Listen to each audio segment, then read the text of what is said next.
Hello, everyone. Tonight, with the gauntlet for the community's open gaming weekend, we are playing Molotov College, which is a game inspired primarily by Umbrella Academy and other pieces of media in that space, like X-Men, Titans, and so on. Molotov College is by W.H. Arthur. I'm going to be facilitating tonight. My name is Donna. My pronouns are he, him. So yeah, let's get a quick introduction from our players and dive a little bit deeper into the characters, and we'll start with our world building. So yeah, left to right on the character keeper. Oh yeah, that's me. I'm Anders, he, him. I am playing Justine, Justice. Yeah, should I say anything more? I think it's worth getting a sense of Justine's personality Sure. for when we're going to ask those personal questions. Yeah. So Justine is the way I picture her right now, at least. Maybe this will change a bit. She's like the cold, reserved type. She is her power is gadgetry affinity. So I think she has a real talent for like putting together little gadgets. It doesn't expand into like being a general tech genius. She's not Reed Richards. She's more on the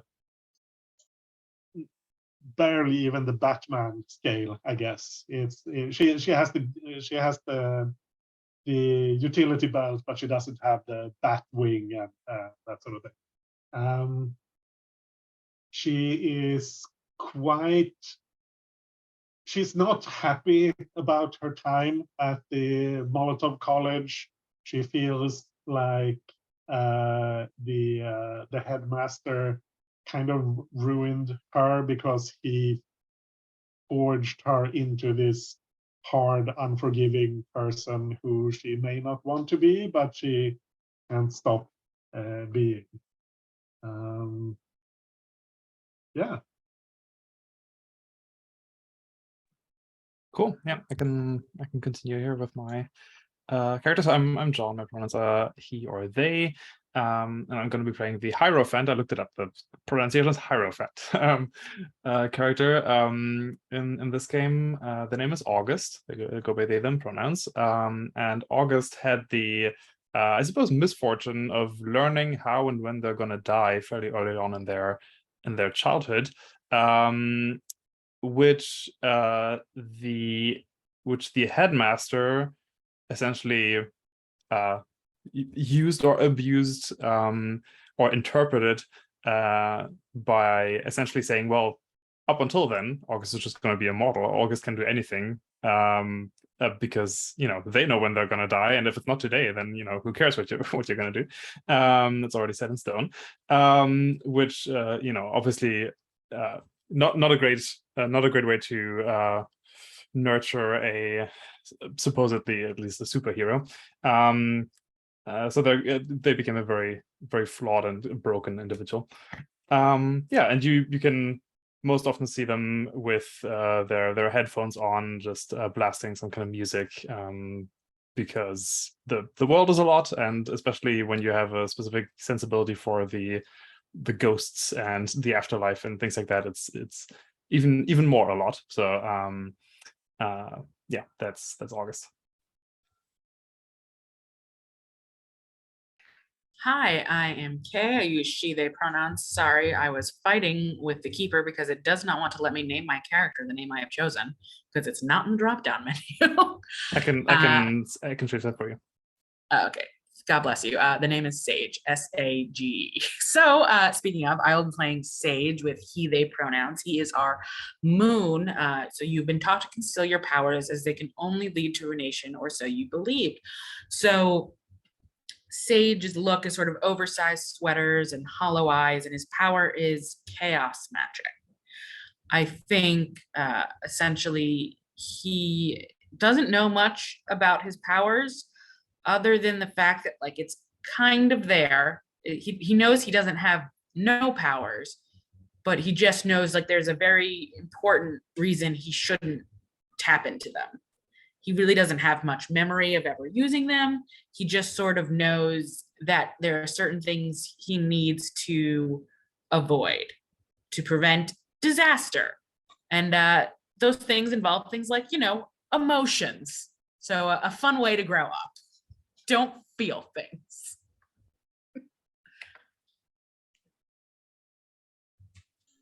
Wow, the headmaster definitely did a job on you all. I think. I guess I'm gonna have to play this person later on. Right? Okay, fantastic. So what we're going to do now is, if there's any questions, any of your personal questions that you think you can discuss among the group with what we have right now, let's do that. But otherwise, what we'll do is we'll jump ahead to create the city and see if that kind of prompts some of those questions, some of those relationships. If we need to create some NPCs, we can do that.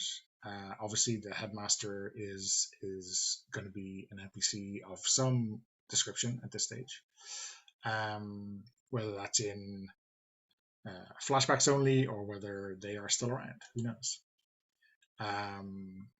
Cool. So, Anders, do you have any personal questions that you think we can take a run at? Yeah, I mean, I have one that's definitely directed at the other PCs. You see, one of the alumnus, one of the alumni, I guess it should be. Alumnus is good. Yeah, as you see, one of the alumnus as a younger sibling that needs your protection. Who are they? I'm kind of leaning towards K because it feels, or Sage, I should say, because it feels like we have a similar, like, emotional abuse thing that we've been exposed to. Yeah, I also question if.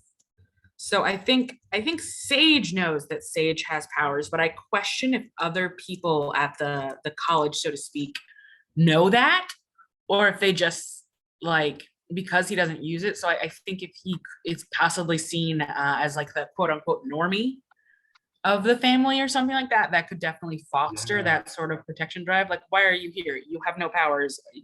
We don't let you out, but also you're still in danger by being at our mansion that probably gets threatened to be blown up every 2 weeks. Yeah, especially because with the whole thing with August is you don't really need to worry about them because they aren't going to die anyways until they are, and at that point you can't really stop it anyways. And that's just faded. Yeah, no point worrying about that one. Yeah. Yeah, no, so I'm definitely down for that. I think Sage definitely gives off little brother energy. So I will say that does lead me to a quick question. I don't know if this is too far into world building, but do you think we were like raised at least as small children, if not, we weren't all same age babies, but do you think we've been together since we were really little, or do you think we like met at varying ages? I mean, I think it would be totally okay if we've been together for essentially for as long as we can remember. Yeah, I'm down for that. Yeah, that's good. I'm going to assume that is like, since you've been like 3 or 4 and not that there's some kind of memory wipe thing going on, right? Every time we get a new sibling, memory wipe. Yeah. Wow. Okay. That's going to like be in the back of my head now. Okay, cool. You play that NPC. Yeah. Awesome. Anders, do you think the other 2 questions are post or in the middle of world building? Yeah. Okay. Yeah, because I don't think John will be my rival, which is one of my other questions, though it could be, maybe turn out to be. And then my current crusade as a vigilante, that will depend on the world building. Yeah, exactly. Okay, awesome. Thanks, Anish. John, how about you? Any questions jumping out at you? So the two questions that I have open is one of them is who never gives up on you, which could be, I guess, an alumnus, if we want to go that way. But I think I want to leave that open for now. The other one though is what did you steal from another alumnus? What did I steal from another alumnus? I don't know. I mean, I suppose Justine has her gadgets, so that could be something. Though I don't know why I would. I think it would probably be something more personal than that. I don't think it would be something like to steal just for the value, like for the like monetary value or for the power. I think it would be something more personal. I don't know. We can also leave that open as well to see if that, if anything that we do in the world building kind of sparks something there. I mean, if this were a game of Monster Hearts, I would definitely be saying something like self-respect or something like that. Something that was completely intangible. But but yeah, we can jump on an opportunity that comes that presents itself. Or we can, we can do it in play if we don't have any good ideas. How about this, just as a first idea, and we can, I won't write it down yet, but we can keep it in the back of our minds. Since you've brought up the idea of like stealing something more intangible, what if and go with me on this, what if I stole someone's destiny by specifically way back, this was probably a couple years ago, or when we were kids maybe, that my death was actually destined for someone else, but through my kind of sensitivity around that was of the phantom wind, I was able to make some kind of, I don't know what that would have been, but I somehow managed to essentially snatch that like deadly fate from someone else and put it on myself. Yeah, I love that. I think that's very cool. Yeah. In which case, I would actually say that probably fits more for Sage then, right? Just because Sage is all about like weird secrets and destinies and all that. Well, yeah, whatever you want to roll with, I am happy to oblige. Yeah, I'll put that puzzle piece in, towards you as like, okay, Sage at some point in the past was destined to have like this like fated death that I took from you, and what that specifically means for your backstory we can kind of figure out later. Yeah. Feral. Awesome. Okay, how about you? Any questions that you want to answer? So let's see. Looking at mine. So I think I've answered two of mine already, which was, do you know the full extent of your power? If so, how? And if not, what is the trigger? And I said, no, Sage does not know the full extent of their power. Their powers are triggered by deep emotions and feeling vulnerable. And he's been raised to, avoid those situations at all cost. So I think that. Then my other question is, who thinks you are special regardless of your power? I think I want to hold off on that until we've maybe formed some different ideas and seen what's going on there. And then who thinks you're a liability? The headmaster. So I think this is interesting, especially given what John just chose, because I think the headmaster views Sage as being too dangerous if not controlled, or if Sage falls into the wrong hands. However, unknown to Sage, attempts to eliminate him have proven too dangerous. Therefore, he is, therefore these are reasons why the headmaster thinks he's a liability. And so there's something very interesting to the idea that there have been like essentially internal assassination attempts that have gone awry that I don't know about. And also the fact that you have stolen some of my predestined death. Like, I don't know. I think that there's something interesting at play there. Awesome. Do we think that in terms of the sequence of the headmaster thinking that Sage was too dangerous, is that like before or after their destiny was stolen?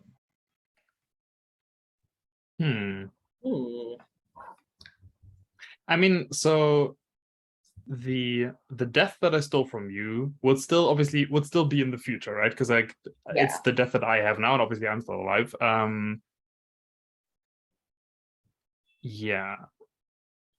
Though and I could, I mean, I could still see maybe something like if there used to be essentially like a quote unquote expiry date on Sage anyways, maybe at that point the headmaster was like, okay, well, we don't need to worry about this, you know, they're gonna be gone at some point anyways. But with me meddling with that might have been when the headmaster was like, okay, this is now I have no idea how to, like, what kind of, you know, this is completely uncontained now. So I could see that. Yeah.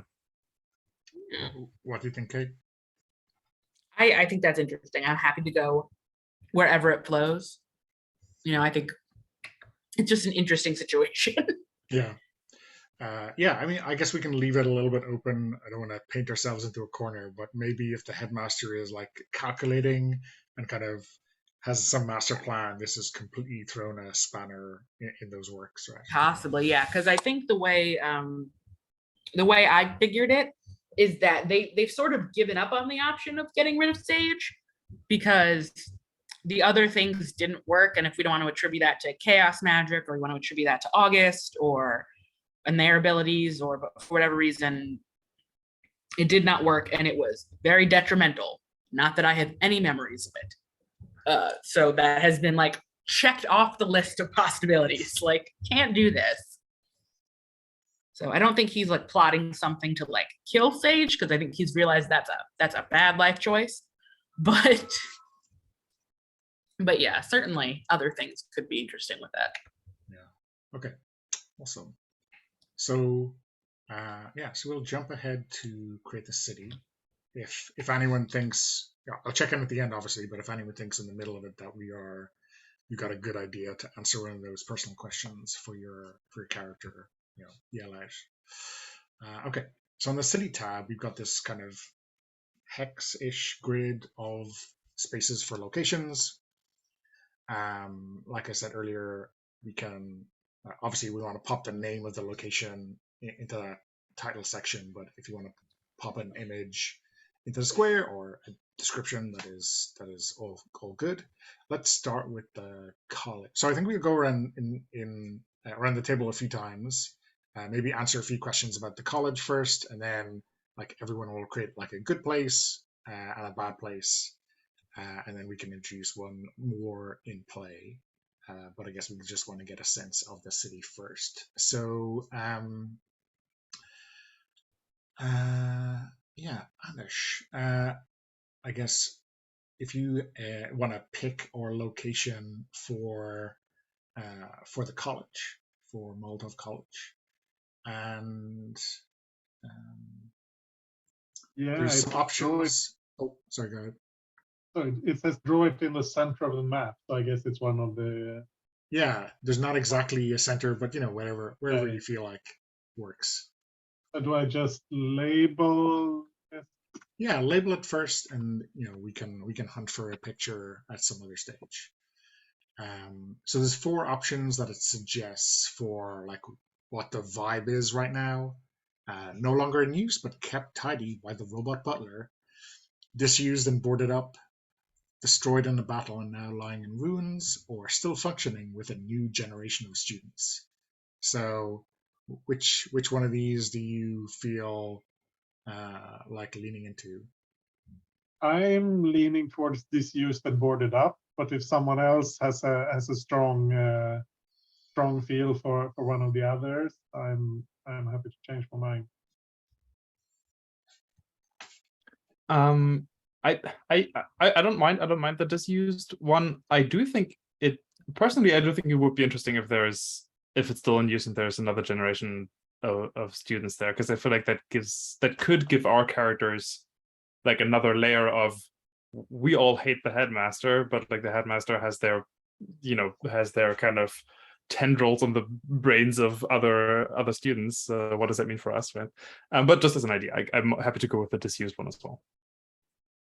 Yeah, I was thinking of that as well. My only hesitation there is that we're doing this as a 2-shot, so I think that we'll probably have enough just bouncing off of each other and maybe a couple of NPCs. Yeah, fair enough. Yeah. Although, can we have our cake and eat it? I wonder if it's currently disused and boarded up, but you will hear of plans to reopen yeah. it. Yeah. Yeah, that's great. That's great. Okay, interesting. What do you think, Yeah, Kate? that's a great like inciting incident, something that draws us in. Yeah. Yeah, no, that works. I think that's a good one. It's currently boarded up and in use, but I like the idea that there are active plans. It's not just rumors. Like, I think there is like maybe there is like the start of construction or something going on, or things of that nature. Yeah, cool. Okay. Yeah, maybe they're like about to demolish the old building to make way for like a new complex. Like that could be something like, oh, this is a building that we have a lot of memories tied to, even if they are not necessarily positive memories, but yeah. Yeah. So, Kate, do you have any like, what's the vibe of the neighborhood that the college is in? Any things that you remember from growing up there versus like what it is like now? I think it's definitely like a sort of upper class area in the town, and I think there may have been some at first aghast at the idea that there are like orphans being raised on our block, but because of like the at one time prestigious nature of it, I think it was well regarded. But I definitely think it's like a higher end, nicer blocks. Like, there are brownstones and really like cozy sort of bookstores and things of that nature, like ridiculous cafes where like a coffee is $15, but it looks but the aesthetic is great. Is the vibe of our block. Awesome.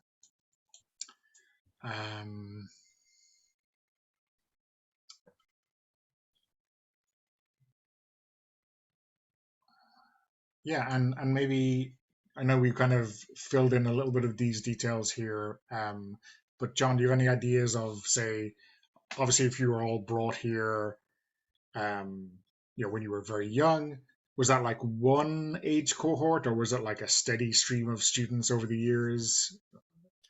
Yeah, I feel like we're probably different ages, probably not too far apart, but I essentially I see it less as the actual, like the way that the actual kind of Umbrella Academy worked, where like they were all born on the same day or something like that, right? Yeah. Versus more of like the vibe of like an orphanage, right, where you just have like children of different ages. They're all children, but like they come kind of from different backgrounds and all that. Yeah. Okay, cool. Anders, anything else you want to add at this stage? I don't think so.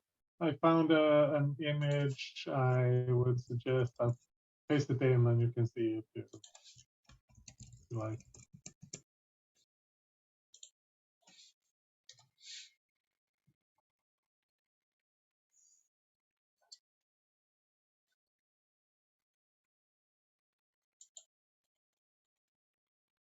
That's cool. Classic. Okay. Okay. Let's get a. I mean, you can choose a good place or a bad place, whatever floats your boat right now. So there's a list of suggestions, and there's like 6 suggestions of each. But if you have a different idea, go for it. And we can name it and place it in the city grid. Okay.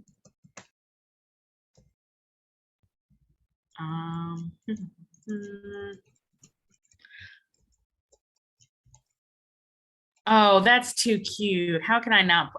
That's you can't give me this as an option and expect me not to put in a friendly local gaming store where people play TTRPGs. That's just unfair.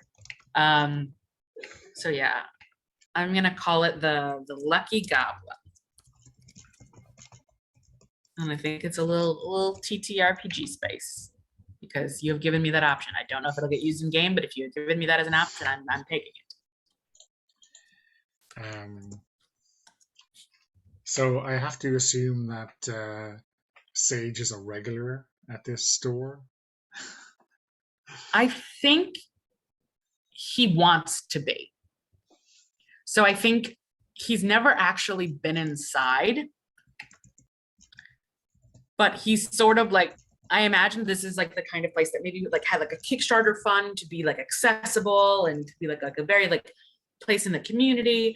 And I think he like donated to it, and he wants that level of like community that one might find in a place like this, but is too scared to let himself have it. So he's never actually been inside, but he's lingered outside of it a lot.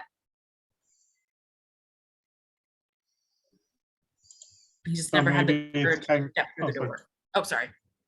No, go ahead. I was just gonna say, I don't think he's ever had the courage to actually step through the door. Mm-hmm. I was thinking maybe it's kind of one of these board game cafe kind of places, but with RPGs as well. Oh yeah, that sounds delightful. I'll take 10. Okay, and maybe at your leisure, you will want to come up with a name of, either the owner or a GM who's running a great campaign who you really want to meet up with. Okay, where would I put that? Just in the box, or? Yeah, if you don't want to put in a picture, you can just write some notes in there for pertinent details. You can also add comments or notes rather to the section if you want to capture something when there is already an image. So yeah, whatever works for you. All right. Okay, awesome. Thank you, Kay. I just hope nothing happens to the Lucky Goblin. I mean, it's not an easy time being a retail center in a superhero story, is it? Okay, John, how about you? A good place or a bad place for the city?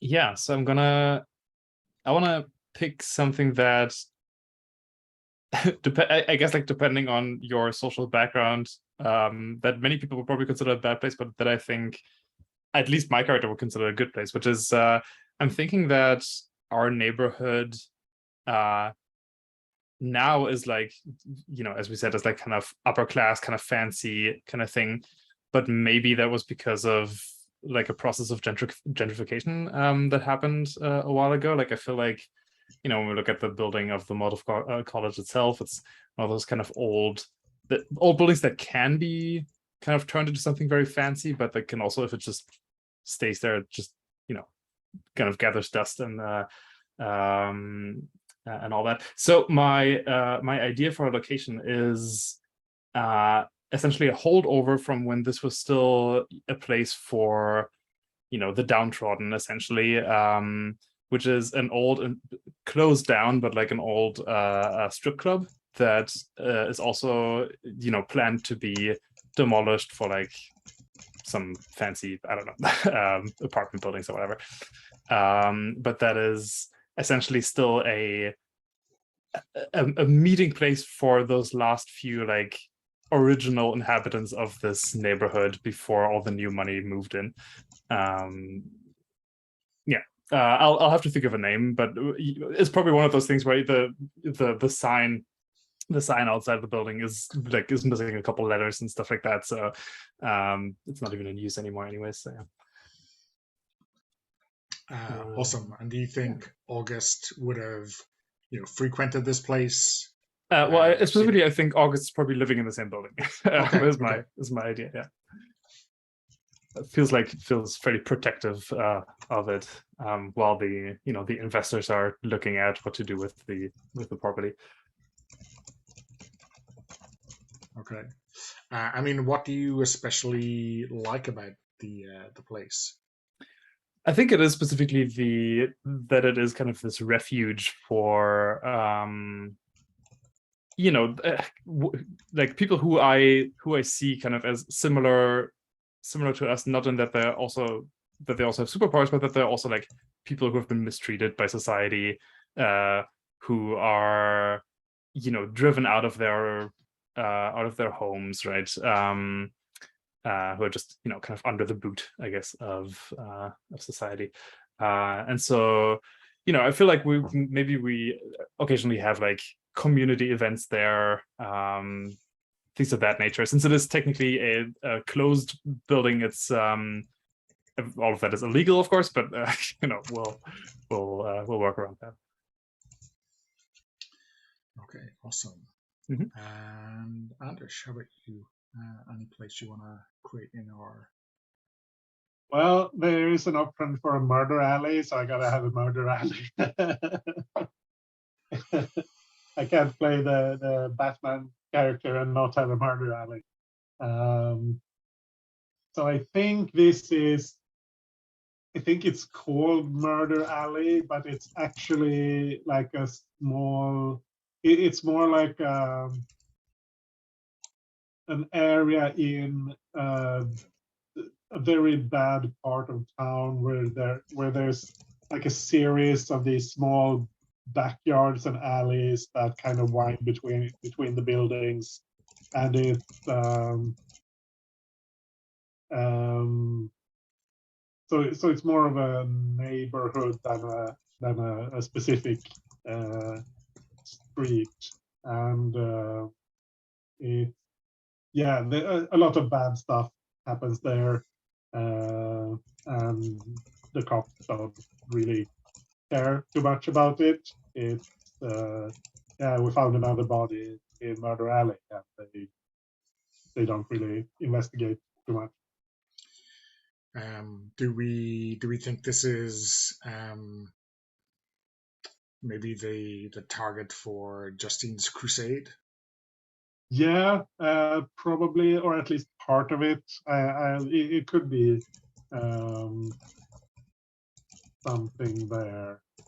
I think it's definitely something that she does, but I'm not sure if that's the crusade thing. Okay. But she definitely investigates the murders there that the cops don't care about.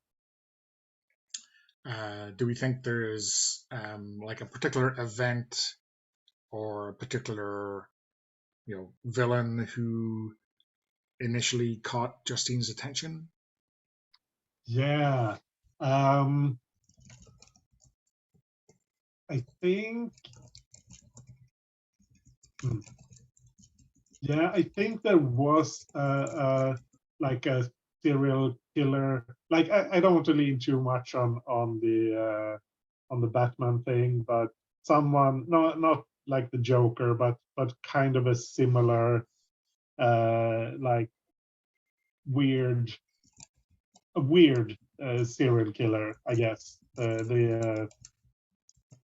And he's been at least he's been caught. Maybe he's still alive, but he's definitely shut away somewhere. But the murders haven't stopped completely. So maybe there's a copycat. Maybe maybe it wasn't actually he who was doing it. But does that seem? Is that okay with everyone? It sounds good to me. Cool. So I don't think that should be too close to the college, but maybe it's close to the Red and Short. Is The that resort, you mean? Yeah, the resort. Yeah. Oh, that's good. Yeah, I think it's close to there. Do you just want to like put it like to the right of it, like at the outskirts there? Yeah, I put it down to the right. Okay.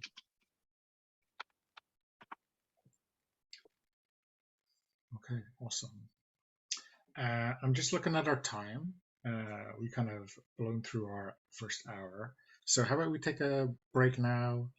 How does I've got 12 minutes past, so how does 20 past sound to come back? Sounds good. Mhm. Okay. And we'll do another few locations when we do come back. Okay. Okay, so we're back, and I guess we've just done Murder Alley, so let's go back to K for, I guess, if the Lucky Goblin was a good space in the city, let's draw on some more darkness for a bad place. All right, so I have a quick question to help sort of shape my mind for certain things. Is the headmaster alive or dead? I think that's something we should decide before creating further spaces. Sure, yeah. So let me just, if we go to the environment section, there's I guess a playbook section for the headmaster, right? So yeah, so there's no assumption made Yeah. in terms of like what we do, but there is a where is the headmaster now? So there's a drop down for that. Now, I guess we're not supposed to answer these questions till we get in play and we suddenly reminisce about it. But I guess, like you say, it might be good to, have some manage that part of the kind of. We need some structure to the sandbox, right? I guess. Is the way to Yeah, put I it. just think it'll help me decide where Sage is right now to a bit, which Yeah. would inform some choices about what buildings might be necessary or make sense. Sure. So the three options for their kind of current location are dead, but they still haunt the alumni in their memories, away on a mission and no one has heard from them in a long time, and the third option is still around and shows up to nag the alumni occasionally. I like the middle one. Yeah, so my initial idea would have been that the headmaster maybe was away but is now back, right? With the whole idea of like the school starting again. I was thinking that they're away. Maybe it's them. Maybe we don't know who it is who's starting the school back up again. It could be the headmaster. It could be one of the other students who actually thinks it was a good idea at the time or thinks it's a good idea now, but we're not sure. Or it could be, it could definitely be that he's come back. That kind of tightens the game a bit, which could be good. Can I don't want to make this too big of a tangent, but like a question that comes up from me that is kind of semi-related to that is, how did we actually get it out? Did we just graduate the college? Did we escape? Did the headmaster disappear first and then we just went our ways? That is something I was curious about too, especially given Sage's backstory and the fact that because I had sort of pictured that he would be living there still, but that doesn't make sense with what we've chosen. So that's part of why I'm trying to figure out, is the headmaster dead or alive, or what do we know? Because that will inform a lot about that, because the way I've written this character, like chose certain things, it seems like they're very much under the lock and key of the headmaster. The question of, is this a ghost that's still haunting them, keeping them there? Is this an actual person? Like things like that. I mean, maybe like the school is boarded up and abandoned, but you're still living there and like following the routines that you've been like. I'm wondering, ingrained in you. Is he still living there? Okay, I like that. I think that's interesting thought. I'm okay with the middle option. I like my idea that I like for the middle option is if he is away on a long mission, but I love the fact that like, I think that's a fun one. And I think it could lead to either what what John is suggesting, which is the headmasters come back. And I love I very much do love the idea of the headmaster being like, I'm going to go on a mission.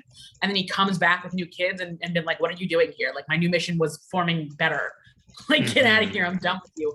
But I also do very much like the idea of, because in my mind, even though we didn't pick the other playbooks, I very much feel like they are still in factor. Like, I think those are NPCs that are very much there. in this world. And so I like the idea that it could be an alumnus. I think there are a multitude of factions there. So I think having that middle option is something you as controlling the environment can choose, like, you know, in the ST sort of fashion of which way that goes. You know, is he off on mission? Is he coming back? Like, I think that offers a fun middle ground. Yeah. Okay. Cool. Do we feel like we have enough detail filled in now? We can return to the headmaster, but like, do you have enough to Yeah, fill I'm in some more good. details? Okay. Cool. I don't know if, yeah. So I think if I'm choosing a bad place, I'm going to take,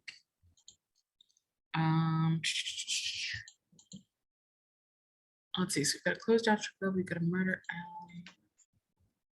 I think there is like the opposite of the red short. I'm gonna put it here, and I think I'm gonna call it, what am I gonna call it? I'm gonna call it Trois. And I think it is like a high-end evening club for like the wealthy and the elite, but it also is definitely like a site for drugs and human trafficking and all in various things. But like on the top level, it's a playground for the entitled and the 1% and, you know, all the things. And of course, how do they have access to all these, you know, whatever they want? It's because, you know, underneath it all, the very corrupt politicians or, you know, upper class are doing these very illegal things. So up top, it looks very above board. And then underneath that sort of veneered surface, it's all rot. That's my crusade, I feel now. That's, There's a big bullseye over that building now. Have fun. Do you think there is like is there like a first among equals like there, or is there like even like a supervillain there? Maybe like I don't know, maybe like an anti-Batman, right? So like a billionaire who Lex Luthor. I like I like the idea of an anti-Batman. I think it's also very much like the major populace does not know. In fact, major populace, it's like very like people want an Instagram picture here. Like it's that level of popular. Like that's how you get 1 million followers. It's like, oh my God, you were at Trois? Like, but underneath that, very few people know. Like I would think maybe this is Justine's crusade, but I don't know if August knows rumors, but I don't think someone like Sage would have any idea this is anything more than like a fancy club. Cool. I mean, but say the question might be for Kay, you know, do you have any preferences as to, you know, a linchpin, if I can abuse another supervillain? Oh, no, whatever you want to do. I have faith in you. I'm giving you full entry to use or do whatever you want to do. Whatever you feel fits, you know, it could be an anti-Batman figure. It could be a court, you know, court of balance group. It could be one of the other alumnus. You know, there are many different steps after leaving a place like this. So I'm going to leave that to you. Whatever fulfills your heart's desires or feels good for the plot. And I think for Justine, she's found a lot of clues that's pointing towards this place, but she doesn't know exactly what's going on there or anything like that. She's started this. She has her murder board up with the club at the center, but it's just a big question mark. Yeah, or maybe there's a big question mark, like there's not even a proper location in this hollow heart of your murder board, and it's like there's some place where all of this evil or corruption is coming from. Yeah, that's good. I do love that this pick list for bad places is just what kind of awful NPCs do we want to throw down to impersonate. Yeah. It's like, would you rather be a police officer or a corrupt politician? Yeah. It's my turn, right? To pick Yeah, the... yeah. So I'll also pick a bad place. I'd like to introduce the bank run by soulless investors. I feel like these are the people who are involved in all the new developments in our neighborhood. Investing in the new school, investing in the condos that are being built on top of where I'm living right now. This is like that new money that is like flowing into the neighborhood. We'll put that over here, I think. What's a good, let's see, corporate names. What's a good name for a bank? I feel like something that is like deceptively pleasant, like something like I mean, Palantir is already taken, right? yeah, something with like peace or friends or something. Something like that. I'll think about it. But I mean, you could say like something like Amicus Bank or something like that. I hope that is not a real bank. Who knows, honestly. Yeah. All right. How about just something simple like the People's Bank, which sounds like it's there for the community, but it really isn't. It's like if you put Democratic and Republic into the name of your country, it is the worst place, right? Yeah, exactly. It's the good old wait. Nazi stands for National Socialist. That means they're socialists. Oh yeah, of course. I'll put that over here, just above our tour. Yeah. Apart from the kind of gentrification of August's neighborhood, is there anything else that, like, you cannot believe that the people of the city haven't taken extreme umbrage or discussed that?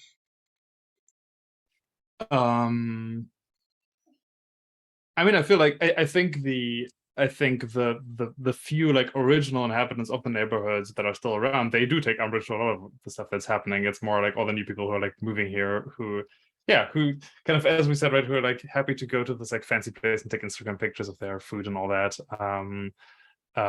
They're the ones that were a little bit more maybe oblivious to what's actually happening.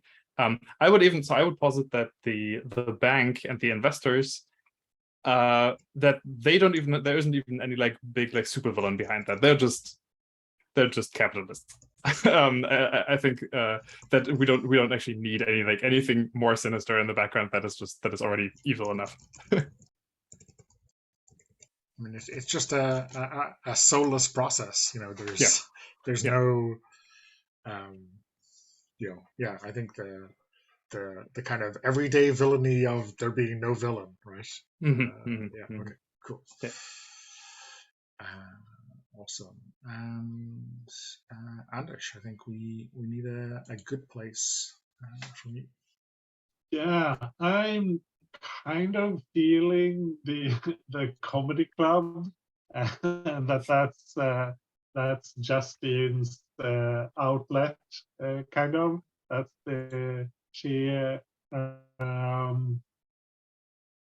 that she performs at the comedy club, doing these short sets of really dark, sarcastic, caustic humor, I guess. Yeah. I think it's called The Last Laugh, and I'm going to put it like between here, between the Lucky Goblin and the resort. So is this like a genuine comedy club that just has like open mic, or is this just a really casual kind of thing? I think it's more like they have like once a week they have a comedy open mic thing, and other nights they have bands playing and that sort of thing. So it's kind of a bar that's just big enough to have a small stage, but it's and it's kind of a community thing, I guess. It's like the bar has been there forever, and it's very ingrained in the community.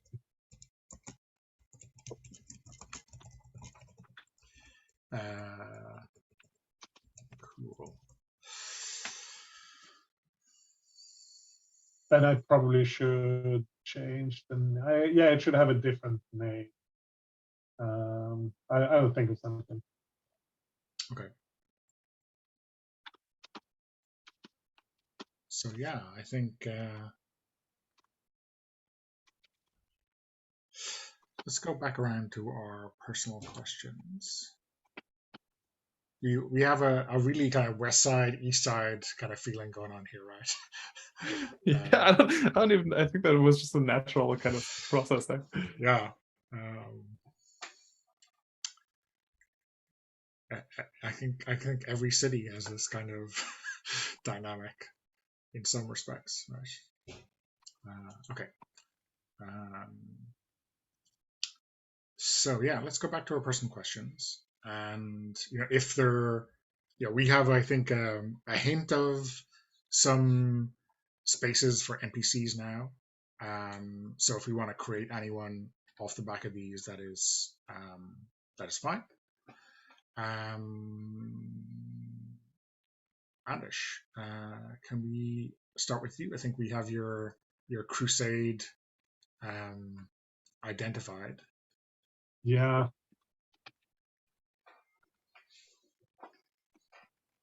Yeah. So I put in something there about that.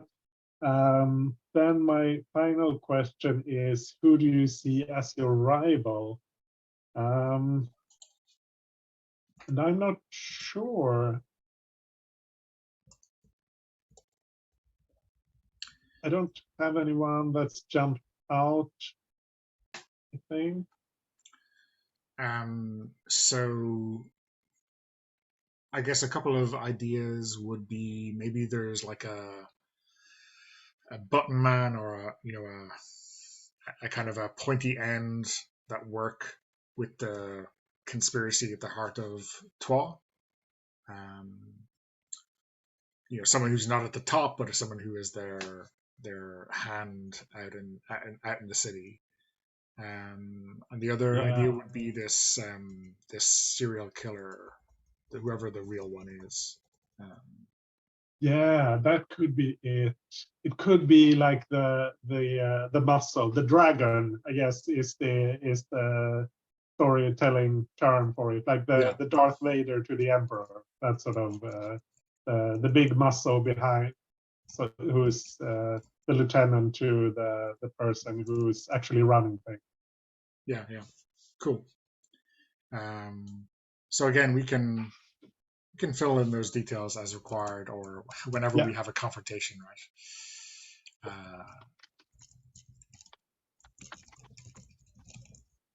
Okay, cool. John, we got one question left for you. Yep. So my question is, who never gives up on you? And I think it's I'm gonna call them the elders, which are basically like the local kind of homeless community that are obviously being pushed out of the neighborhood, but specifically they don't give up on me, because while I have maybe never considered myself like a hero of any kind of sort, they are there and being very grateful and supportive of me in the little things that I do to try and hold on to that like little pocket of community that we have left in the city. Yeah. Okay, awesome. Was there like one act that August did that kind of promoted him in their eyes as being truly heroic, or was it just kind of a quiet presence in the neighborhood backing him up? Good question. Maybe there was. How about there? Maybe they at one point were maybe obviously we used to have more of these like buildings and kind of refuges for the community here, a lot of which have by now been redeveloped, as they say. Maybe one of those, as it was happening in that process of being demolished, I did a one of those like kind of sitting protest, like the like tying myself to the construction vehicle kind of situation, which for me is once again like, well, you might be able to hurt me, but I certainly won't die with this, so I can just kind of sit myself in front of this like demolition thing, which I think ultimately didn't end up working in the end. I think the whatever building it was demolished, but it was still the action was still kind of seen as an important symbol, I guess, for the community. Awesome, yeah. And okay, how about your final question? Yeah, so I think, who thinks you are special regardless of your power? I'm going to say that we have, I don't want to like name them, but whoever the person in our group who would have been the world playbook. So we have someone in our group who has like time and those kinds of powers of some sort. So one of the other alumnus, and I think they're like, yeah, I think they have been sort of someone who has always still treated me as one of the group without infantilizing me in certain ways. But maybe I think that's I have two ideas. There's that, or which is I think a nicer option, or I also like the idea that ever since they moved in, the owner of Trois has been like has been like talking to me and been like, oh, you live here, what building you live here? And I'm like, I'm not gonna answer that question because I actually live in the rundown building that doesn't exist anymore. And just like, they've been very interested to be like, oh, you used to live at Molotov College back in the day. Yep. Oh, what do you do? I don't do anything. Oh, you don't do anything, but you were there? Interesting. Like, so I like those two sort of ideas, or some kind of merger there, depending on how all in we want to go with Trois. Yeah, I mean, again, like we said, like the other playbooks of the game are still present in the world is a really enticing idea to me, Mhm. And so if you said like the world is, running Trois, which maybe Sage knows, but Justine doesn't. Maybe there's some dramatic irony going on here. Okay, you know what? So you know what? I think the world, we're gonna go with naming him Quincy. So Quincy owns and runs Trois. I don't think Sage has any idea what Trois actually is, other than the fact that it's like a really fancy club. But as a sibling, Quincy has always treated me well. And not like I'm either fragile glass or that I don't belong. And has always just sort of treated me as another one of the family in the broad spectrum of family. Yeah, cool. I like that. So, is it any wonder the headmaster decided they needed a new generation? What do you mean? Quincy has wonderful powers. They just decided to be a businessman, and who can fault them for that? Awesome. Okay. I say it's really interesting that the world playbook goes into business, because like, isn't that the I'm double checking now, but isn't that the apocalyptic playbook? Yeah. Isn't it Like, the okay. apocalypse? Yeah, They are. It's like, okay, what have you seen that made you go into like business now? I've given up all hope on humanity after seeing the apocalypse. I'm now a capitalist. Yeah, honestly. Irony can be pretty ironic sometimes. Okay, awesome. So I think we have a lot to work with here, but I think we should start with our inciting incident. I imagine the inciting incident is like people arriving at the college to renovate it for the next generation. It seems like a good spot to start with. Now, I think we've kind of said Sage is living there, right? So I think, Yeah. You'll probably be the first person to notice, but I want to go a little bit in reverse. I want to maybe go to the others first and figure out how they hear about this, either through just, seeing it in the newspaper or, hearing rumors or whatever. So let's start with Justine. How do we think she hears about the, I guess, the reopening project for the college? I think she's pulled up, like she's gone to the city archives or whatever, city hall or something, to pull up a bunch of documents, because she's trying to figure out this thing with Bois. And she finds out that way because she pulled the redevelopment projects in the area, and she sees Molotov College is one of those projects. Okay. And how does that make you feel when you see it in black and white?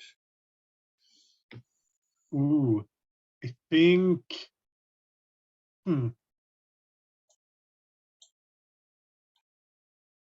I think she's tried to put that behind her. So this is kind of a reawakening of those old memories.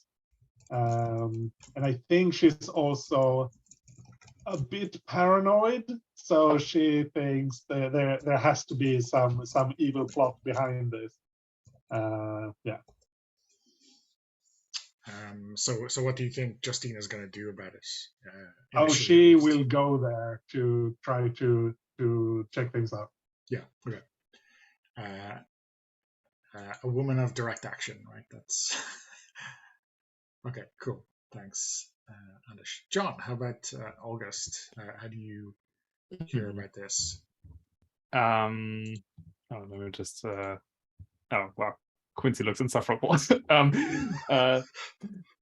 Anyways, I think I want to say I think August has a somewhat maybe not a good relationship, but a relationship of mutual respect with some of the construction people that are like hanging around their place, right? I want to say the kind of demolition project for the resort.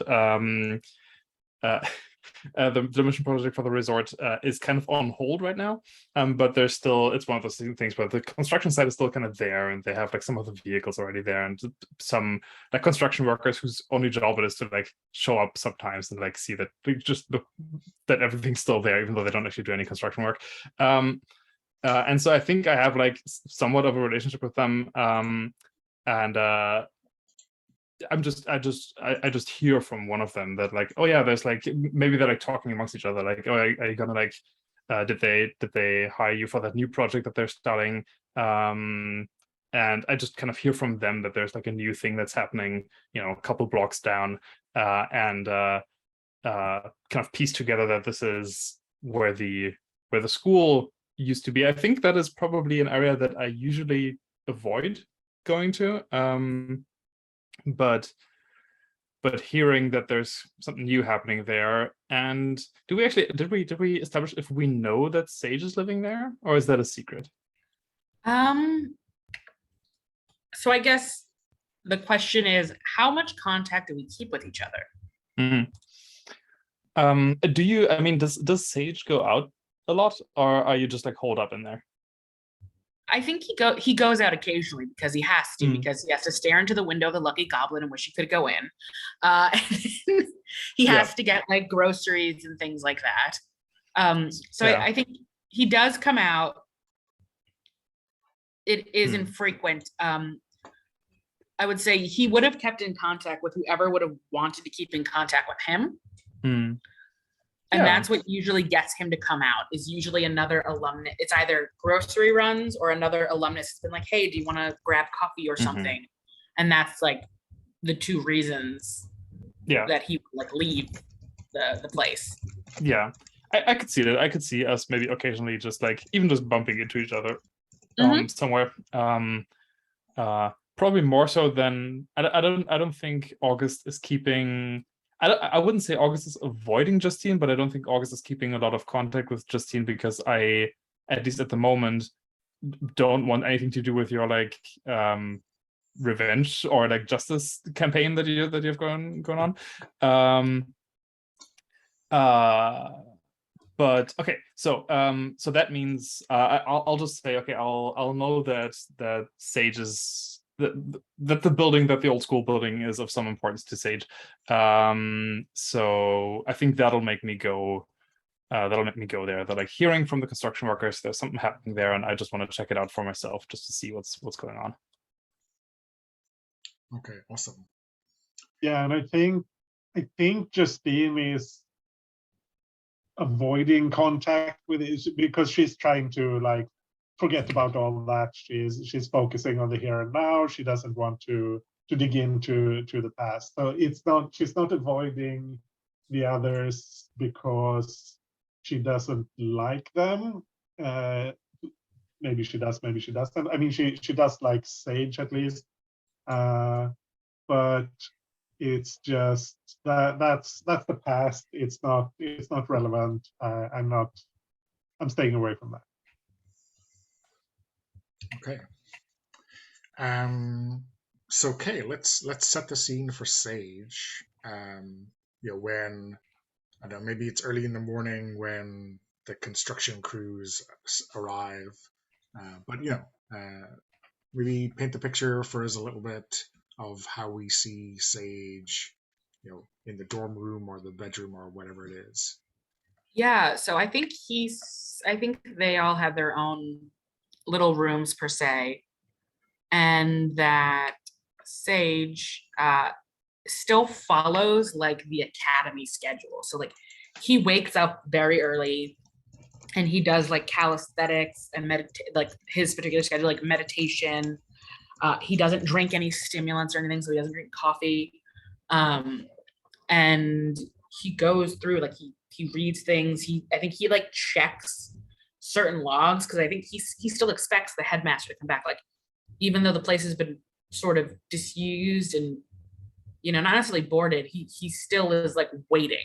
He's his life's just sort of been on pause since the headmaster left because he can't leave. He knows he's not supposed to, but at the same time has gone on. So I think he's still like living there as if he still lives there.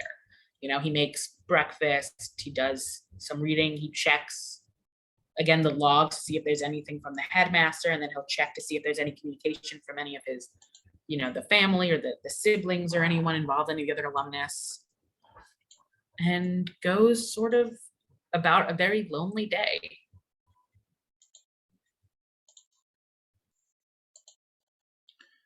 Okay. And so, what do you think is happening when you first hear those like boarded up sections, or the being torn down, or the door being opened? I think there's like a pause, and I think he feels some adulation at first, but then I think he conceals his feelings and emotions, and he knows, you know, he shouldn't feel happy, but so he sort of calms himself out a little, takes a few deep breaths, because in his mind, the only thing that makes sense is that this is the headmaster coming back. So I think they're going to walk towards the front area, and yeah, he's gonna go and he's gonna turn, and there's gonna be some of that confusion as whoever he spots that isn't the headmaster. He's going to be like, "What are you doing here?" Yeah. So, given that your thoughts are with the headmaster, can we get like a flashback of the first time you remember, either coming down those stairs to greet the headmaster, or like maybe even walking in the front doors? Oh yeah, I think we get a scene, and it's sort of like a bit hard to parse out because I think it's a very young Sage. I think it's like a toddler. And I think there's this grand staircase, I think in the middle towards the entryway, like one of those very like highfalutin buildings where it's just all consuming and takes up like the middle of this room. It comes in on both sides, left and right, to a join in the middle. And he's heard the opening of the door while he was sort of waiting around for some of maybe the other kids or the headmaster to come back after some kind of training exercise. And I think he's toddled down the stairs and he misses a step. And then I imagine the scene we get is very like hazardous, as like there's this technicolor swirls and there's this danger, and then I think an unknown alumnus is dead, and somehow like dead on the ground. And despite having fallen what should be the equivalent of like a few hundred feet down several flights of stairs, there's just a toddler Sage just sort of blinking confusedly at the bottom of the stairs, uninjured. One of the other alumnus that had just come in is dead. And there's this look to this like toddler, and then to this corpse by the headmaster. And we just get this completely impassive face, but an arched brow. Awesome. So let's answer some questions about the headmaster. We've got name, pronouns, look, desire. So we've answered where the headmaster is now. So let's go around the table for this one. Kay, do you have a name and pronouns for the headmaster? Sure. Let's call them Rex.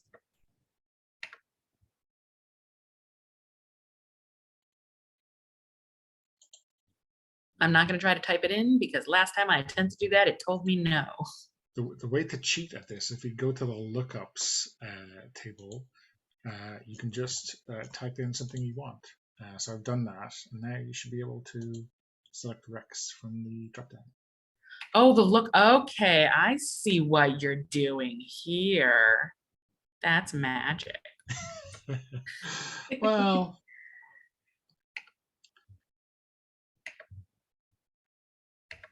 so Rex. there you go. Okay. And Rex is he, him? Sure. Let's go with he, him. Okay. John, do you want to choose 1, 2, or 3 looks from this dropdown? Yeah.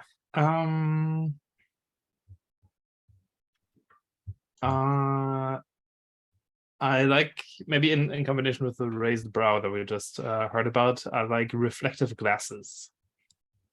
The also known as the Gendo Ikari look. You can never quite tell what he's thinking because it's hard to even see his eyes in the first place. I can definitely see that in the comic,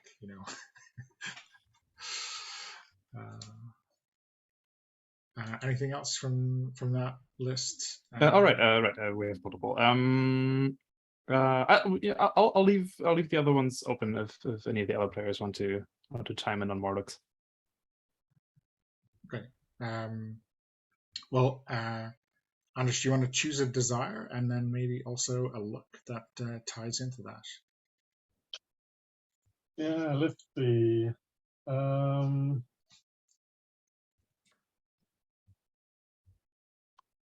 Ooh. I'm kind of torn between advancement of mankind and defend humanity against unknown threats. There are two. You could pick both.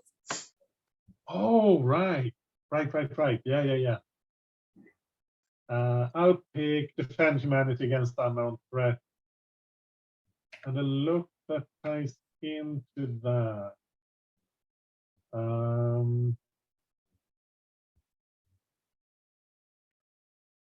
Go with a stern face. I feel that fits with what we've established. Cool. Okay, do you want to pick another desire / look? Sure. Okay, so I think I like the idea of gloved hands. I like gloved hands. And then I will posit, I think advancement of mankind or secret ulterior motives are both good ones. So I'm happy with either of those two. If Jean, you have one that you prefer or don't. I mean, secret ulterior motive is like nice and open for us, right? Like that could basically be anything. Also, could be quite sinister. So, yeah. All right. So, secret ulterior motive. Awesome. Are the gloves like, maybe we'll get into this later, like, are the gloves ever taken off? Are they like at odds with the rest of his clothing? Black, white, I don't know. There's a lot of room here. I'm definitely picturing leather gloves, but worn in leather gloves, so they've gone kind of soft because they've been worn in a lot. And I think there are rare moments, they do exist. We each at least maybe have one in our memory where the gloves came off. Now, whether that was for a good reason or a bad reason, I think is up for all of us to decide. But I think predominantly they were constantly wearing these leather gloves. Okay, awesome. So, yeah, I think that is a good point to take another quick break. And then we'll get you all together. So I got 3 minutes past, so how about 10 past to return? Yeah. Okay, we'll see you back then. Okay, so I guess we have Sage coming down the stairs to confront this builder. And I think let's cut to outside the building. I imagine, even though they probably have very different habits and whatever else, we're gonna be very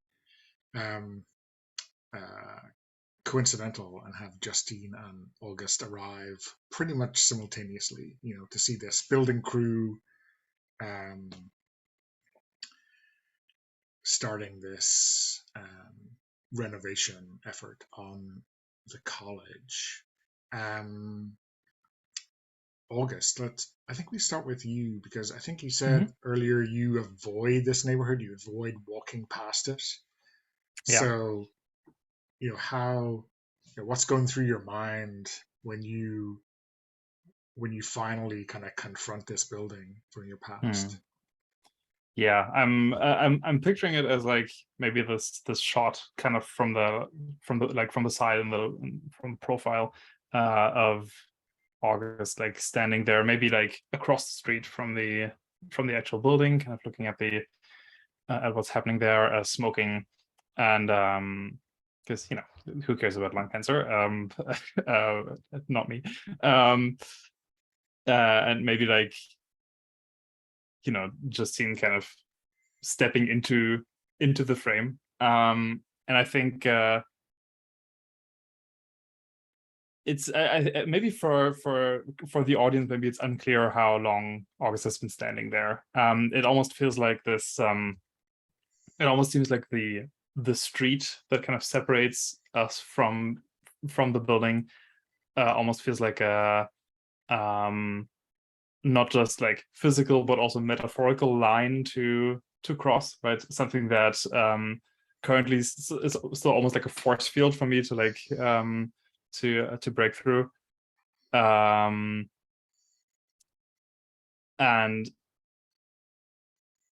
we maybe, let me actually I do want to quickly double check our safety tools so that I don't overstep any kinds of veils here. Okay, we haven't specifically put it behind anything, but I'm just gonna I'm gonna imply narratively that maybe we even get like a very quick flashback, even just like the flash of like a thing of August experiencing not just kind of emotional trauma in that school back in the day, but also like literal physical trauma once the kind of quote unquote immortality was discovered. The headmaster kind of essentially testing the limits of that power. And so what we see is you know, August taking kind of a you know, just like pulling on their cigarette, and the hand just kind of shaking a little bit as they lower the cigarette again, and kind of as Justine steps into the frame, just kind of not even like looking towards you, but just like, Justine. August. So what brought you here?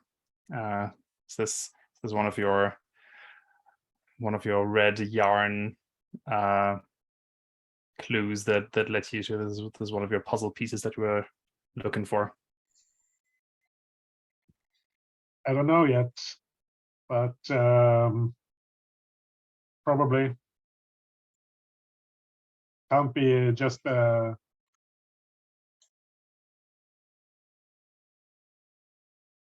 coincidence that someone started working at this, right?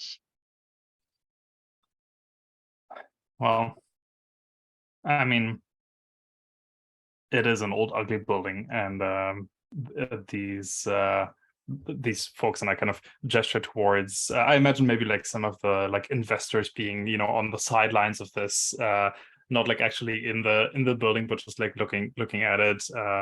They all have their like that awkward combination of like wearing a suit and also a construction helmet because they're obligated to wear one on the construction site, and just kind of gesturing towards them, being like, these people, you know, they're vultures. This is just a piece of rotting meat for them to plunge their claws and beaks into.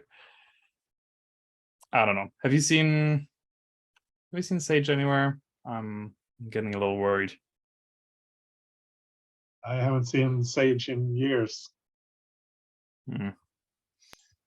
So, you know, maybe before we go back to Sage, just inside the door, the kind of thing you said, John, about like this this kind of barrier, this kind of way you feel safe on this side of the street, you know.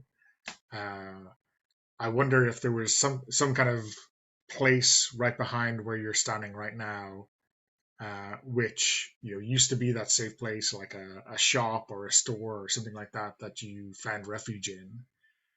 And maybe from time to time, if you were hiding, Justine might have been sent out to go get you and bring you back. What do you think? Sure. I mean, do you have anything specific in mind there? No. I guess. Do you have an idea for like what August used to like about this place to hide out when they were, kind of hiding from the headmaster? Yeah. What could that be? You know what? Maybe it's and actually, yeah. Let me. Just to kind of add something to the previous scene.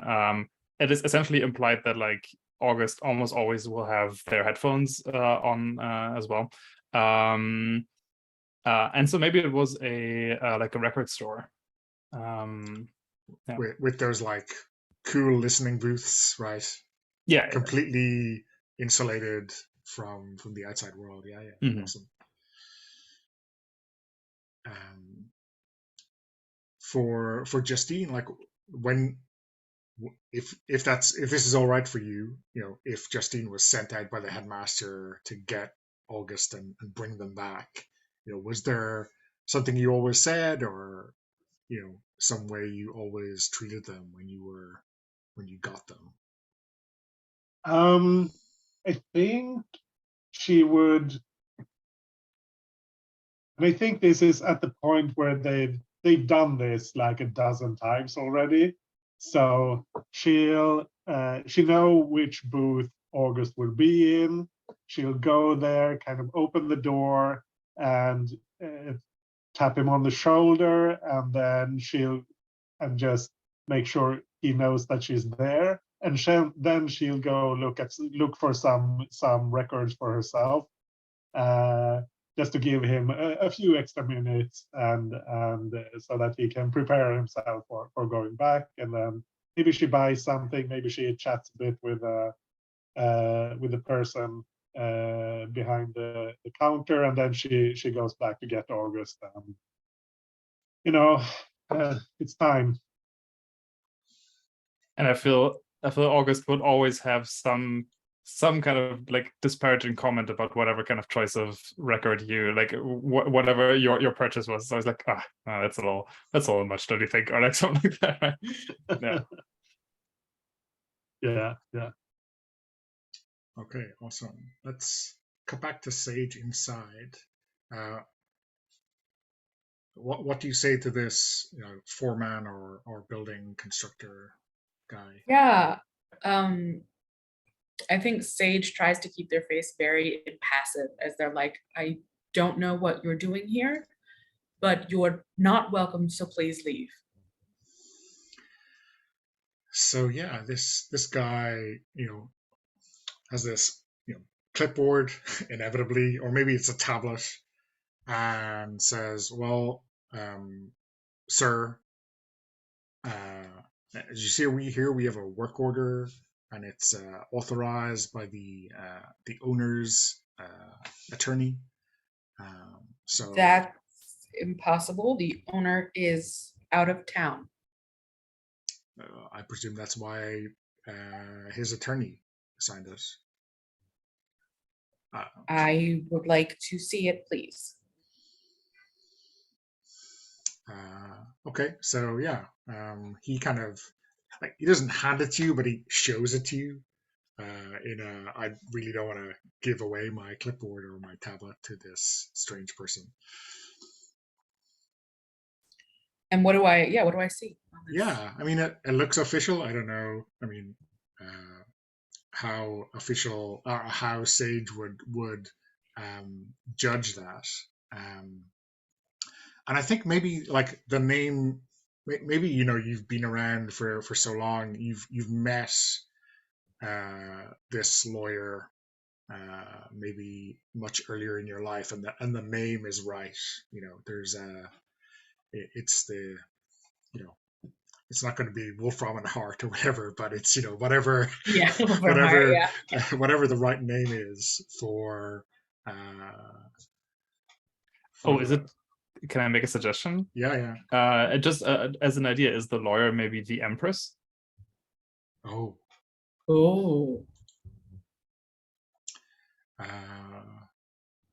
I love this.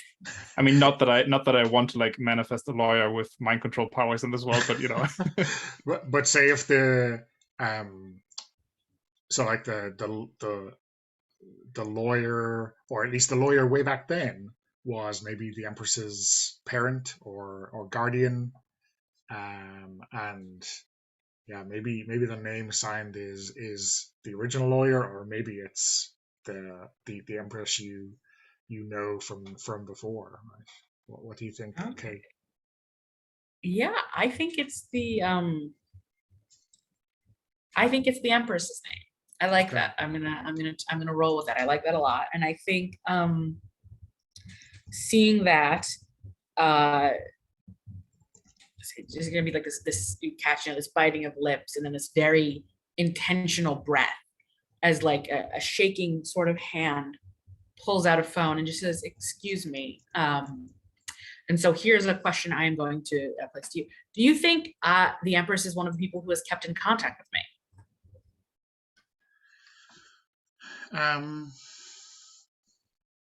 I mean, I am. I mean, do you want to be like left with this knowledge that you have no way to contact them, or do you want to be able to phone them and be told the harsh truth? I guess. I like phoning them. I think Okay. that's So but is there any names that jump out off the list, the official list for the Empress, or one that you I've can think already of yourself? named one, so I am delegating that to someone else. Okay. August, given that, John, given that you had an idea. Yeah, I mean, I'm just checking the list of names here. I like Lulu as something that sounds very innocent, It's a but great name for a yeah. lawyer, right? Yeah.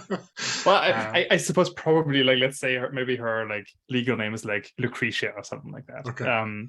But we know her as Lulu. And I think she, like, I want to say, if I can add this bit of like characterization, she's like one of those people who's like very friendly with almost everyone, but that doesn't mean that she has your best interest Okay. in mind.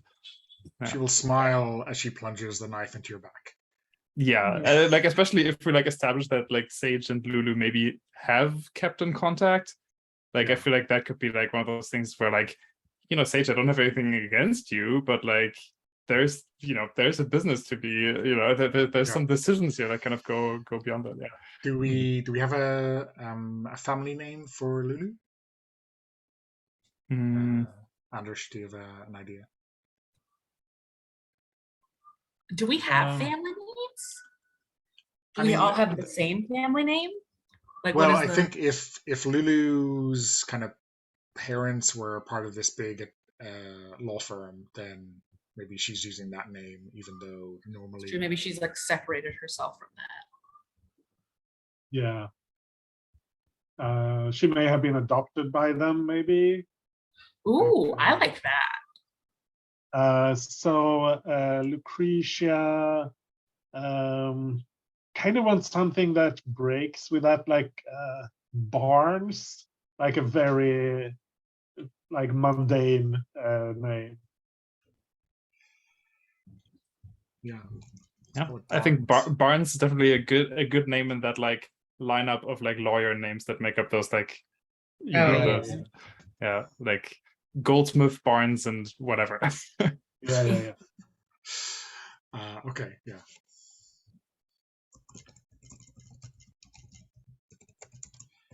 So are you calling a direct personal mobile for Lulu? Yeah, I think so. I think I'm getting a direct personal phone number.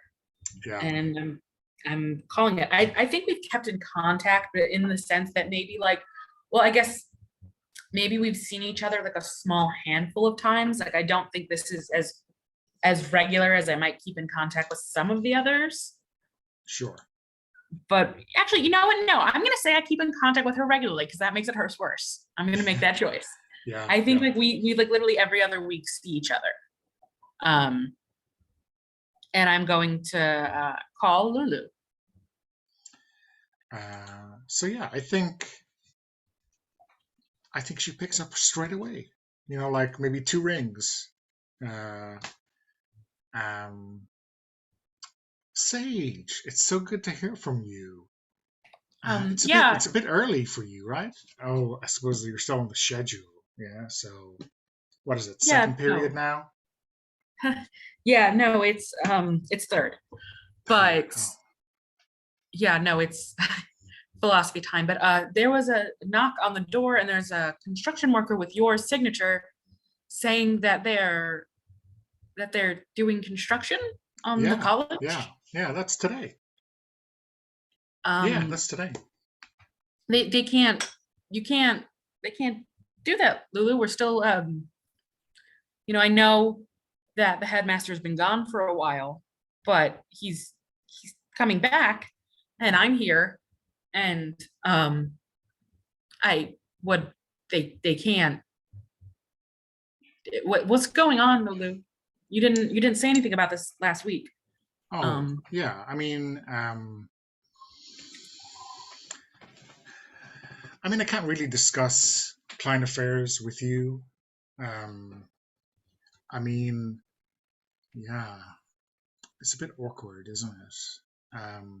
No, you're gonna have to find somewhere else to live during the renovation, because it wouldn't be safe for you. I mean, they're not tearing the place down or anything, but I think you'd hate living in a building site. So I think you should definitely find somewhere else to live in the short term. So did the headmaster reach out to you? Have you heard from him? Is this so I just need it's just temporary. Yeah, right? just You're saying, temporary. Well, I mean, you certainly will have to find somewhere to live in the short term, and whether there's a place for you there later on, well, that is not up to me. That is a decision that would be made by someone else. but you spoke to him, right? Sage, I've got a meeting in 5, and I really do have to get to it. But maybe we should meet over coffee. Maybe it'll be much easier. But I cannot discuss the intentions of my client in this matter. Okay, yeah. Can you get coffee today? I know you said you have a meeting. I don't want to disrupt your meeting or anything like that, but I could really, if we could meet today. Yeah. So let me have a quick look. And like, you're muted. You can just tell by the tone on the Yeah. phone. And like 20 seconds later, oh yeah. So I can meet you after work. So like 8:30, we can meet for a drink or a coffee, whatever you prefer. Okay, I can't I can't have coffee or drinks. But yeah, yeah, that sounds good. Yeah, I just can I be here today while they're in here? Or I mean, I don't think so. I mean, safety regulations at the very least would suggest that you should not be there. Even if they're not going to be doing much in terms of construction today, I don't think it's safe for you to be there. So here's what you do. Go out, do a bit of shopping, look for a place to live. If you have any out-of-pocket expenses today due to your dislocation, keep the receipts, and I'll sort it out. yeah. Okay, yeah. Sure. Thank you, Lulu. Looking forward to seeing you later, Sage. Take care. And I think the phone call ends. And Sage looks at this guy. I'll be out in a minute. I just gotta get some things. And I think he's still discombobulated. And so like he goes and he doesn't actually get all of his stuff, but like he's like, okay, it's third period. That means philosophy, but I'm also feeling a little tense. And so I think he goes and he gets like a Soren Kierkegaard philosophy book, just grabs one off the shelf. But then he also stops by another room and picks up like a pink salt lamp, which I think is like one of like the focuses of the meditation room that they have. And just sort of walks out of the apartment, like the building, holding both of them. like looking a little unsure, trying to like take deep breaths. But anyone who knows him, it's funny because I think the average person would not recognize this. They just be like, yeah, whatever. But I think as he's walking out the front door, which I presume Justine and August would both see him, he looks like a nervous wreck.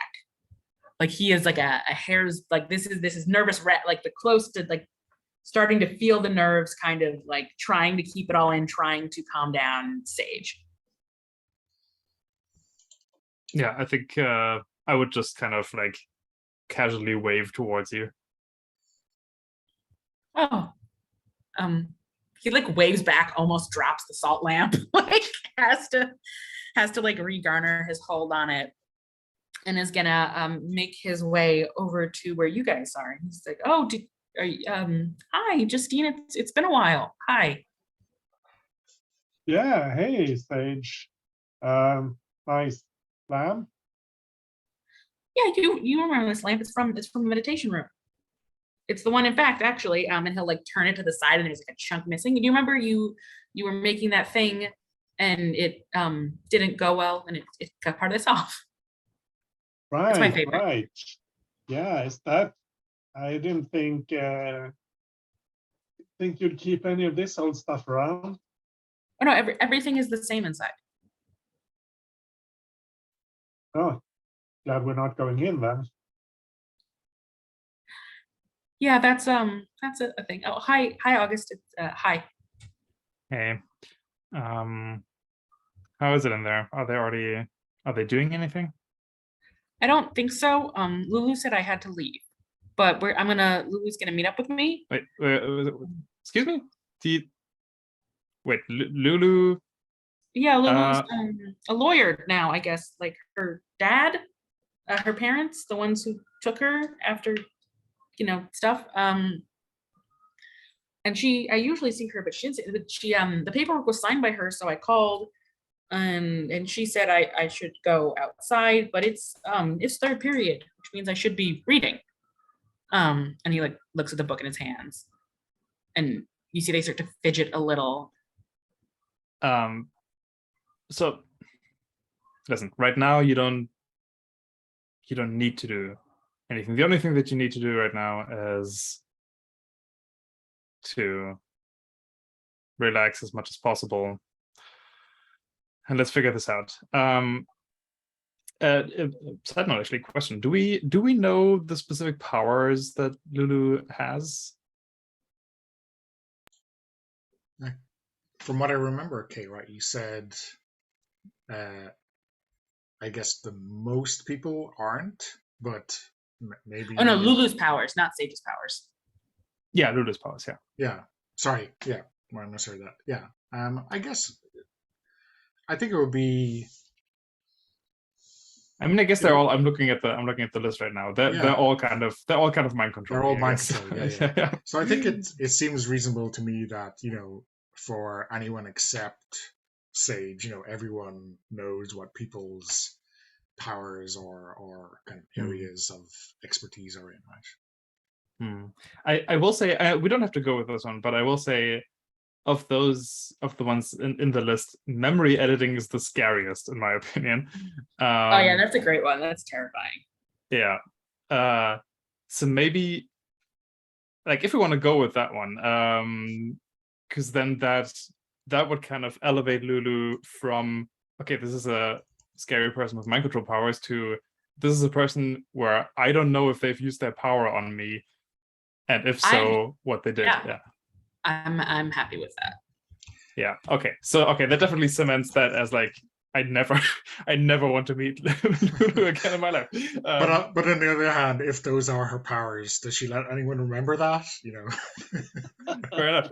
I mean, I think like we can still, if those are powers, we can still maybe know about it by way of her using it on other people, right? Like, yeah. I think we've been around her too much for her to have done a level of that on us to not know what she is capable of. Yeah. And I think the official stance is always no, like from the headmaster, like Lulu would never used any of those powers on you. But I mean, that's the headmaster speaking. Yeah. That's worth the ground it sits on.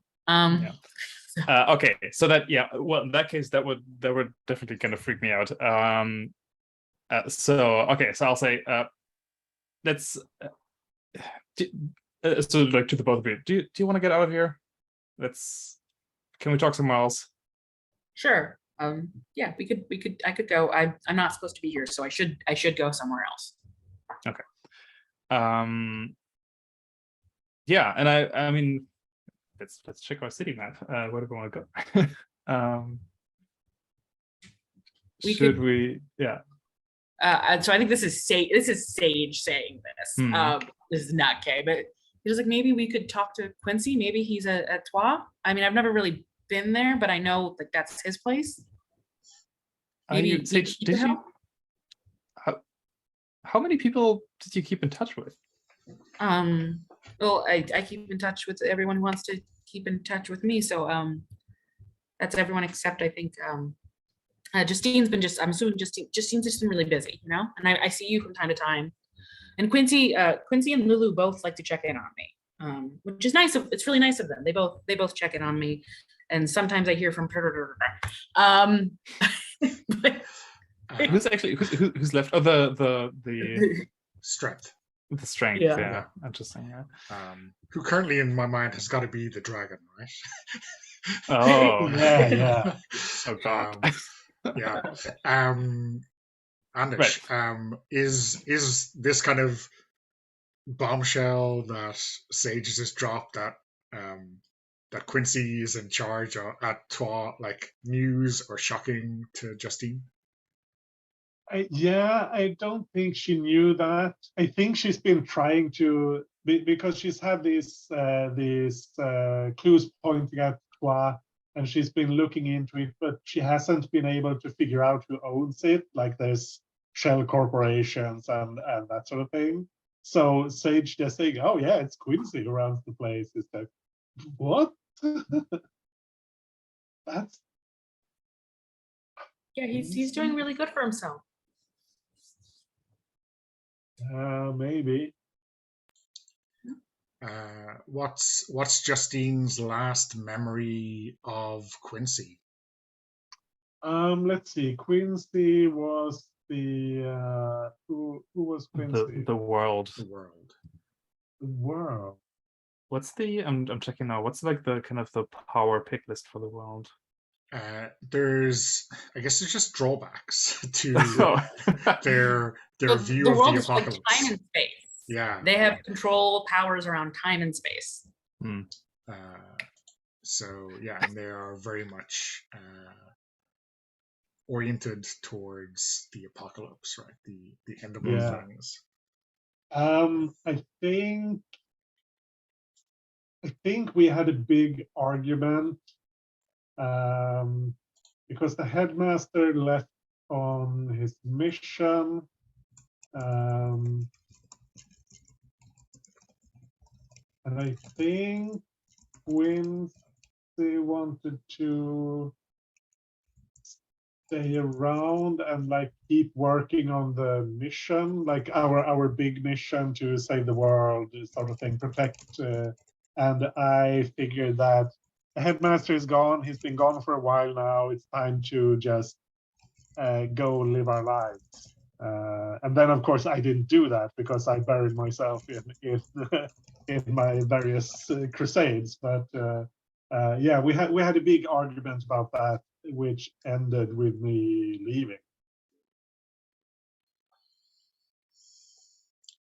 Where that was, I mean, it sounds like obviously big impact, but was that like a bitter argument? Was it just like agree to disagree? What was the kind of tone? No, I think we were really angry with each other. It didn't come to blows, but it was like shouting and that sort of shouting and wild gestures and pointing in each other's faces, that sort of thing. Okay. I'd be really interested to hear, because this is specifically something that August doesn't care about, but how the other characters feel about that whole apocalypse prophecy thing. Like if you even believe it, and if so, or if not, you know, kind of what that does to you. And I'm saying August doesn't care about it because August isn't staying around until the apocalypse hits. I think Justine doesn't believe it. I think she thinks it's something the headmaster used to control us. Yeah. Interesting. I think Sage just tries not to think about it. Like he's sort of like very much like if I don't think about the fact that I have to do laundry, the laundry doesn't have to get done kind of a vibe. I think like again, he tries not to think about something like that because a lot of his whole thing is trying to not worry, to not feel deep emotions, and apocalypses definitely stir up deep emotions. So it's sort of an out of sight, out of mind kind of thing for him. Do you think? I mean, I kind of like get the impression, right, that due to their close relationship, Quincy and Sage may have shared things. Is there something that he told you about the apocalypse that maybe you would prefer not to remember, but is kind of bubbling up now with the other's arrival? Oh, for sure. I'm going to placate this in the fact that I don't think this is, I'm like, this is something Quincy told me. Consider your source. He says in the apocalypse, Justine betrays us. And I think that's part of why Sage has never really pursued finding Justine. When Justine was the one who never like reached out to him, comparatively to the others. But I think that is something he has said. Now, whether it's true or not, or it's true in that timeline, who knows? But again, that such a thought hurts Sage a lot, so it's something he's doesn't think about. But that is something that Quincy told him. That in the end, Justine will betray them. Awesome. Thank you. These playbooks are like a self-perpetuating drama machine, right? Yeah, we honestly we picked like the worst playbooks to be our antagonists, I guess. Yeah, we did a thing. The best. Okay. So like I was going to say, so you go off to the club. No, that is not a given. Yeah, like if you bring that up, if you're like, hey, we could go to a trial, that's we can check in with Quincy. I'd be like, after the conversation about like how many people have you stayed in contact with, I'll say, Sage, those are bad people. You shouldn't. Okay, let's not get into that right now. Why don't we go to? Let me just check. What was the name of the? Why don't we go to Jim's? That's a nice neutral atmosphere. We can be amongst ourselves, right? Yeah, that's fine. Shouldn't we tell Quincy though? I mean, what's going on? I'm sure he knows. Honestly, I wouldn't be surprised if some of his money is what's pushing these people into our old school right now. Yeah, I mean, maybe like you're standing at the roadside and like the hoardings have been put up, that surround any kind of renovation, and the name of the company is definitely one that you maybe Justine has seen around the place as a great cover for the criminal element. So yeah, there's definitely a lot of threads from here to all the other powers that be in the city. Okay, but Yeah. I'm gonna call him just so he knows, because maybe he'll want to meet us there. It's his home too. It's really not. You know what? Fine. If you want to invite Quincy, that's okay. I'm I'm asking you to please not invite Lulu, if at all possible. Okay. If you want Quincy to be there and to go through one of his many tirades about the end of the world or whatever, then sure, fine, okay. And so I think seeing like the way that August isn't necessarily pleased about this, instead of calling, what Sage is going to do is Sage is going to pick up his phone. He's just going to text Quincy. And it's just going to be, hey, I don't know if you heard about this, but Lulu has some kind of construction going on. I'm actually with August and Justine, of all people. We're going to meet at Jim's to try and talk about what's going on, or what we're going to do if you want to meet us. I know it's early, sorry.